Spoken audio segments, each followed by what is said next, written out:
Pemirsa, saat ini kita berada di Tugu Pahlawan, Surabaya, yang mana kita bisa saksikan saat ini Purbaya telah bersiap-siap untuk melakukan aksi bahwasanya reog adalah milik Indonesia. Perlu kita dukung, saudara-saudara pemirsa.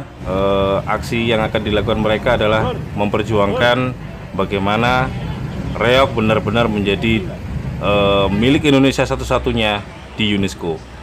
Mari kita simak perjalanan mereka, perjuangan mereka siang ini.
Budaya adalah milik bangsa, kehormatan bangsa Indonesia. Reog Ponorogo adalah milik Ponorogo, milik Jawa Timur, milik Indonesia, bukan milik siapa-siapa. Desakan untuk pemerintah Indonesia apa, Pak? Saya terima kasih juga, ini sudah kelihatannya serius. Saya berharap nantinya tidak hanya dinomorkan 2, 3, atau 4 Reog Ponorogo didaftarkan, harus nomor 1, diutamakan. Itu harapan dari kami. Pak, ada rencana ngeluruk ke Kedubes Malaysia, Pak, mengingat ini kan berlarut-larut. Betul, kami sudah berencana. Sebenarnya saya cari konsulat yang ada di Surabaya, ternyata tidak ada. Kalau ini tidak diperhatikan, saya akan pergi ke Jakarta bersama-sama ngeluruk ke Kedutaan Malaysia untuk menyatakan protes. Parah. Lanjut, Pak, aksinya, Pak. Oke ya. Terima kasih ya. Terima kasih. Insinyur Siswanto, Ketua Purbaya, Paguyuban Reog Surabaya. Itunya nggak dipasang apa? Iya, nanti bertahap. Berdasarkan data terbaru, hasil riset terbaru. Karena itu waktu itu tanggal 19 kami mulai riset reog Ponorogo di Jakarta. Kemudian lanjut ke Lampung, di Metro Lampung sama Lampung Timur. Setelah itu sempat mau ke Bali tapi nggak nutut waktunya, sehingga belok ke Solo. Puncaknya di Ponorogo. Dari hasil riset itu alhamdulillah kami bisa mengisi berkas isian dari ICH UNESCO itu seperti maunya UNESCO, seperti seleranya UNESCO. Kalau seleranya itu sate kambing Bu Tini Ponorogo itu atau Mbak Yuli, jangan dikasih nasi sate kambing, sate kambing Bu Yuni, tapi harus Bu Tini. Apalagi dikasih sate ayam, apalagi soto. Jadi persis apa yang diminta itu kami penuhi. Dan menurut UNESCO harus berbahasa Inggris, diterjemahkan oleh orang yang punya sertifikat bahasa Inggris, jadi tidak sembarangan. Dan di situ jawaban itu tidak boleh kurang dari 100 kata, tapi tidak boleh lebih dari 250 kata. Ada yang tidak boleh lebih dari 300 kata. Semuanya kita penuhi, presisi, Pak. Istilahnya Pak Joko polisi tadi yang gunjang ganong itu presisi. Ya, tidak kurang dari 100 kita penuhi, tidak lebih dari 350 kata juga kita penuhi, berbahasa Inggris.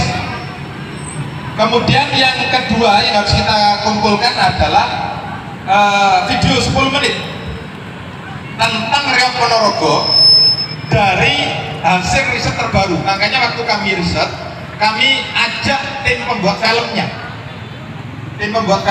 Jadi kami riset, mereka membuat filmnya. Itu film atau video ini tidak boleh lebih dari 10 menit. tidak boleh lebih dari 10 menit, dan kami berhasil membuatnya pakai bahasa Inggris narasinya karena harus dikirim ke ICH UNESCO. Dan yang ketiga itu 10 buah foto dengan kriteria tertentu, yang ngambil gambar itu fotografer profesional. Dikumpulkan kapan? Tanggal 14 Maret, jadi waktunya hanya 3 minggu. Tanggal 14 Maret setengah 2, Pak Kadis Butparpora Pemkab Ponorogo, Mas Yuda Slamet, itu berhasil mengumpulkan tiga-tiganya setengah 2. Yang pertama, kami tim asistensi bekerja mulai bulan November tahun lalu untuk mengadakan serangkaian riset yang diperlukan untuk mengisi berkas isian dari ICH UNESCO. Kemudian yang kedua, pada tanggal 14-15 Februari kemarin 2022, Riok Ponorogo diundang oleh Direktur Pelindungan Kebudayaan Kemendikbud untuk mengikuti lokakarya nasional yang ternyata adalah penilaian. Sekali lagi, lokakarya itu adalah penilaian terhadap warisan budaya tak benda Indonesia yang hendak diusulkan sebagai ICH UNESCO. Waktu itu ada 10 warisan budaya tak benda Indonesia, dan alhamdulillah pada tanggal 17 Februarinya diumumkan seni pertunjukan Riok Ponorogo menjadi 4 besar, masuk 4 besar warisan budaya tak benda Indonesia yang akan dinominasikan oleh pemerintah Republik Indonesia. Dalam hal ini adalah Mas Menteri Nadiem Makarim untuk menjadi nominator tunggal. Sekali lagi, nominator tunggal, jatahnya hanya 1. Waktu itu Riok Ponorogo alhamdulillah dengan doa panjenengan semua masuk 4 besar. Nah, kepada 4 warisan budaya tak benda ini, yakni Riok Ponorogo, jamu, tenun Indonesia, dan tempe, diminta untuk mengumpulkan 3 hal. Sekali lagi, setelah diumumkan tanggal 17 Februari Riok Ponorogo masuk 4 besar, keempat-empatnya diminta untuk mengirim 3 berkas sebagaimana syarat dari ICH UNESCO. Yang pertama apa? Kami harus mengisi yang disebut dengan dosir atau mengisi berkas isian dengan form dari ICH UNESCO yang berupa pertanyaan-pertanyaan yang harus kami jawab berdasarkan kita semua. Izin Bapak, saya mewakili dari Kepala Dinas Kebudayaan dan Pariwisata Provinsi Jawa Timur yang kebetulan dia juga sedang ada acara dengan kabupaten kota.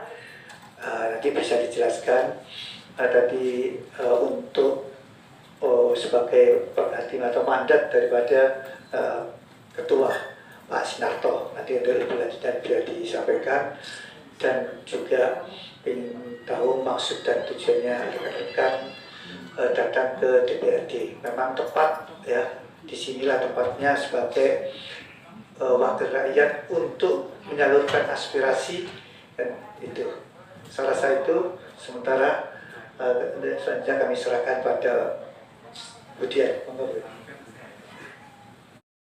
Perkenalkan, nama saya Suswandi, Ketua Purbaya yang hari ini mengadakan aksi di depan. Saya ucapkan terima kasih juga, kami sudah diterima dari sekretarisnya Pak Sin, kebetulan saya juga kenal baik.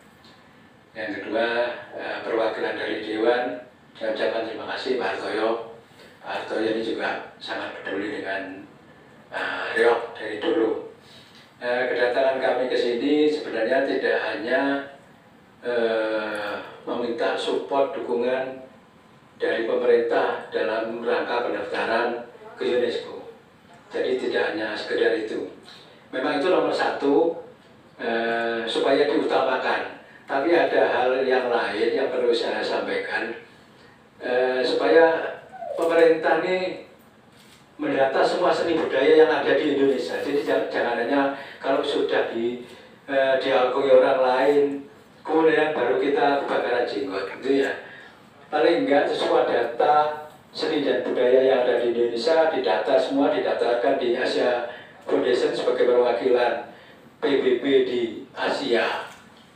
Paling tidak nanti Malaysia tidak mungkin lagi mengklaim, oh ini adalah budaya Malaysia, ini budaya lagi Malaysia. Saya tidak hanya cerita ini Bu ya. Jadi saya berkali-kali ke Malaysia, bahkan waktu diakui, waktu Reok 2008 dulu diakui Malaysia, saya pun ke sana. Saya ke sana sendirian pakai pakaian Reok seperti ini, mungkin kayak orang gila mungkin. Ya. Itu saya lihat, saya 1 minggu di sana. Kemudian saya iklan di TV Malaysia itu malah ada yang mengiklankan itu dari bank atau dari produk tertentu itu malah pakai budaya yang loncat batu, loncat batu ini. Itu padahal budaya Indonesia. Nah ini pasti sebentar lagi pasti diakui. Yang kedua, waktu ada fashion show di TV, backgroundnya itu jarang. Nah, ini juga kita harus khawatir, kita harus hati-hati. Nah, yang ketiga ini menurut Duta Besar Malaysia kan katanya tidak akan mendaftarkan Riok Ponorogo ke UNESCO sebagai warisan budayanya. Tapi yang akan didaftarkan yaitu tari barong yang ujungnya tetap aja reok. Ini yang membuat kami ini ketir-ketir ya nggak bisa terima gitu ya. Ini tolong bisa.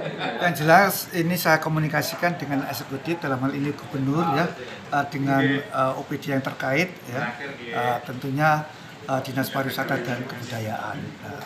Karena kita sudah tahu bahwa untuk proses ini kan masih pemeriksaan memberkas bulan Mei. Nantinya itu jangan sampai nantinya lewat, cepat-cepat kita komunikasikan.